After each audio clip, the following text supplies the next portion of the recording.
दोस्तों यहाँ जीरो में लोअर सुबनसिरी डिस्ट्रिक्ट काउंसिल की तरफ से हंगर स्ट्राइक हो रहा है। इस वक्त मैं पाईगेत में हूँ। आप देख सकते हो ये कैथोलिक चर्च वाला इलाका है। मेरे चारों तरफ जीरो में जितने भी क्रिश्चियन हैं, तमाम क्रिश्चियन भूख हड़ताल में लगे हैं सवेरे से। आप देख सकते हो उस पहाड़ के ऊपर भी आप देख सकते हो, यहाँ भी देख सकते हो जितने भी क्रिश्चियंस हैं अपरा के अगेंस्ट, अपरा 1978 के एक्ट के अगेंस्ट वो यहाँ खड़े हुए हैं। उनका कहना है कि ये एक ड्रैकोनियन एक्ट है, इससे right to freedom of religion कुचला जाएगा, सेकुलरिज्म कुचला जाएगा। उनका ये कहना है। आप देख सकते हो और यही चीज पूरे अरुणाचल में हो रहा है। जितने भी क्रिश्चियन है अरुणाचल में वो आज हंगर स्ट्राइक कर रहे हैं।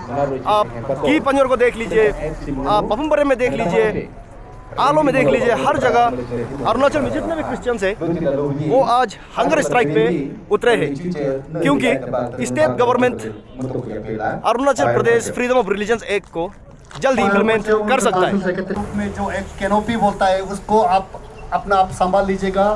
कैनोपी में लोग बैठे हुए हैं आज जीरो में। दोस्तों बहुत ज़्यादा तंद है, बरसात भी काफ़ी हुई है, फिर भी क्रिश्चियंस यहाँ लोअर सुबनसिरी डिस्ट्रिक्ट के क्रिश्चियंस लिटर नहीं करना है, मतलब भूख हड़ताल में लगे हैं सवेरे से। अरुणाचल में क्रिश्चियंस मेजोरिटी में इस वक्त। अगर ये एक इम्प्लीमेंट हुआ तो आप सोच सकते हो कि बीजेपी अगला इलेक्शन जीत नहीं सकता। ये बीजेपी के लिए खतरे की घंटी है, क्योंकि क्रिश्चियंस अरुणाचल में इस वक्त मेजोरिटी में है। और अगर बीजेपी को अगला इलेक्शन उतना है तो ये एक पास नहीं हो सकता। अब शायद कुछ दिनों में पता चल जाएगा कि इस हंगर स्ट्राइक का परिणाम क्या होगा। क्या पेमा खांडू क्रिश्चियंस की गुहार सुनेंगे? और यहाँ देखने वाली बात यह है कि इस एक्ट के अंदर वो सारे तमाम धर्म होंगे जो इंडिजिनियस नहीं है अरुणाचल के। हिंदुओं की तरफ से कोई प्रोटेस्ट नहीं देखा आपने, मुस्लिम्स की तरफ से आपने प्रोटेस्ट नहीं देखा, लेकिन क्रिश्चियंस क्योंकि मेजोरिटी में है अरुणाचल में इस वक्त, उनकी तरफ से प्रोटेस्ट हो रहा है। उनका कहना है कि जिस तरह से लोग इल इन्फॉर्म तरीके से ये कहते हैं कि क्रिश्चियंस का कन्वर्जन अरुणाचल में राइस बैग कन्वर्ट्स है, ऐसा कह रहे हैं, ये गलत बात है। और उसके बाद उनका कहना भी है कि यहाँ बहला फुसला कर भी कन्वर्जन नहीं किया जाता। ये प्लेन हेट्रेड है क्रिश्चियंस के अगेंस्ट। अरुणाचल में क्रिश्चियंस का ये कहना है कि वो इंडिजिनस फेथ का भी सम्मान करते हैं। उन्होंने कहीं भी ऐसी कोशिश नहीं की जिसको आप कह सकते हो कि इलीगल कन्वर्जन है, फ्रॉडुलेंट है। उसके बाद जो उसमें दिया गया था 1978 फ्रीडम्स एक्ट में, तो उनका ये कहना है अगर ये एक्ट इम्प्लीमेंट हुआ तो उनका कहना होगा कि ये बहुत बड़ी इनजस्टिस होगी।